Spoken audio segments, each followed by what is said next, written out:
માવઠાએ માર્યા છે, પાકનો સર્વનાશ થઈ ગયો છે। સૌરાષ્ટ્રમાં કમોસમી વરસાદે ફરી એકવાર ખેડૂતોની કમર તોડી નાખી। ભારે પવન વરસાદે તૈયાર પાકને ખેતરમાં જ નષ્ટ કરી દીધો છે। જે પાક ખેડૂતોના ઘરમાં સુખ સમૃદ્ધિ લાવવાનો હતો એ જ હવે તેમની ચિંતા બની ગયો છે।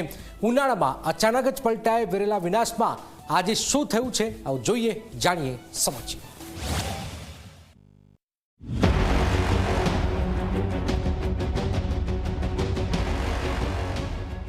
સૌરાષ્ટ્રમાં કુદરતનો કહેર। અચાનક આવેલા માવઠાએ ખેડૂતના સપના તોડી નાખ્યા।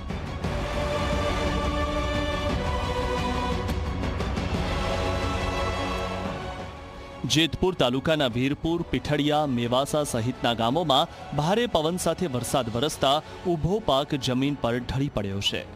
ઘઉં, ચણા, જીરું અને ધાણા જેવા તૈયાર પાકોને ભારે નુકસાન થયું છે। ખેડૂતોના મોઢે આવેલો કોળિયો છીનવાઈ ગયો છે। જે પાકની લણણી બાકી હતી એ પાક હવે ખેતરમાં જ બરબાદ થઈ ગયો છે। કાલે વાવાઝોડું અને વરસાદ પુષ્કળ પ્રમાણમાં હોવાથી અને કાયલા ચણાનું વાવેતર કરેલું હતું, એમાં વરસાદના હિસાબે પાથરા ઉડાડીને નાખી દીધા અને ચણા એકદમ પોહી ગયા છે, કોટા કાઢી ગયા છે। હવે આ ચણાનો પાક સંપૂર્ણ ફેલ થઈ ગયો છે, આને હવે યાર્ડમાં ન નાખી શકીએ। હવે એના માટે જો નુકસાની ગણી તમે તો આપણે મિનિમમ આપણે 10-12 હજારની નુકસાની આવે એમ છે। અને મારા 4.5 વીઘાના ઘઉં હતા।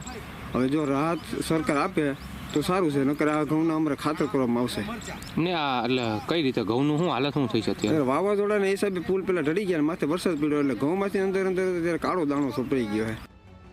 કમોસમી વરસાદનો સૌથી મોટો ફટકો ચણાના પાકને લાગ્યો છે। ખેડૂતો દ્વારા કાપણી કરીને ખેતરમાં પાથરેલો ચણો વરસાદમાં પલળી ગયો છે અને વાવાઝોડાના કારણે પાથરા ઉડી જતા અનેક ખેતરોમાં પાક વિખેરાઈ ગયો છે। 1 વીઘા પાછળ 8 થી 10 હજારનો ખર્ચ કરનાર ખેડૂત હવે ભારે આર્થિક સંકટમાં મુકાયો છે।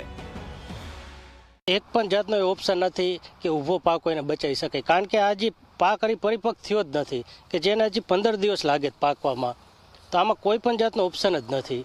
અને જે આ ભાઈએ કીધું એવી રીતના કે વીમા યોજના હોય તે પ્લસ એક સરકારે એવી પણ નીતિ રાખવી જોઈએ કે જો આ માલ થયો છે બરોબર, કે આમાં 50% દાણા મળશે તો એ દાણા છે કે જે અત્યારની જે ક્વોલિટી છે એના કરતાં નબળા હોય તો સરકારે એના માટે કોઈ એવો મિનિમમ ભાવ રાખવો જોઈએ જેથી કરીને સરકાર ખેડૂતને ટેકો થાય। રાજકોટ જિલ્લાના લોધિકા, કોટડા સાંગાણી, પડધરી અને જસદણ પંથકમાં પણ વ્યાપક નુકસાન નોંધાયું છે। જસદણના જૂના પીપળિયા ગામમાં 10 વીઘા લસણનો તૈયાર પાક પલળી જતા ખેડૂતોને રોવાનો વારો આવ્યો છે। ભારે પવનના કારણે ઢાકેલા કાપડ ઉડી જતા લસણ બગડી ગયું છે। 10 વીઘાનું વાવેતર છે લસણનું અને 10 વીઘાના ઘઉં છે, એ બે વસ્તુ પલળી ગયેલ છે। અને આ લસણના ઓગા બધા સંપૂર્ણ ઢાકેલા હતા, પણ એ બધું પવન હિસાબે ઉડાડી નાખ્યું છે। અને 4-5 લાખનું લસણમાં નુકસાની છે અને ઘઉંમાં છે 2-2.5 લાખ રૂપિયાની નુકસાની।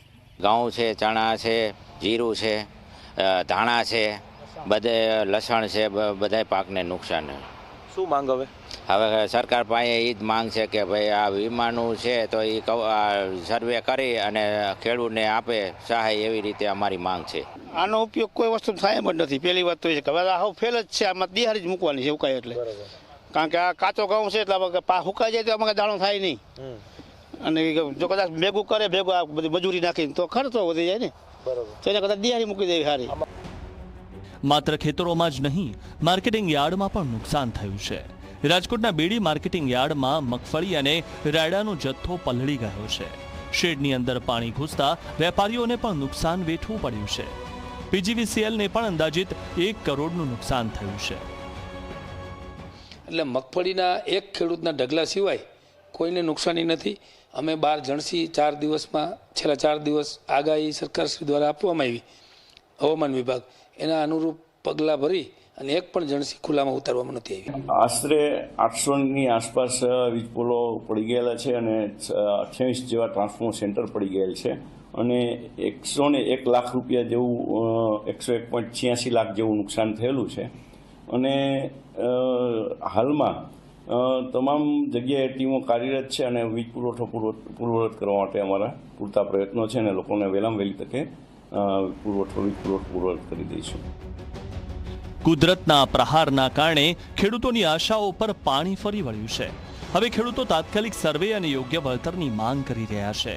સરકાર ક્યારે મદદે આવશે તે સૌથી મોટો સવાલ છે.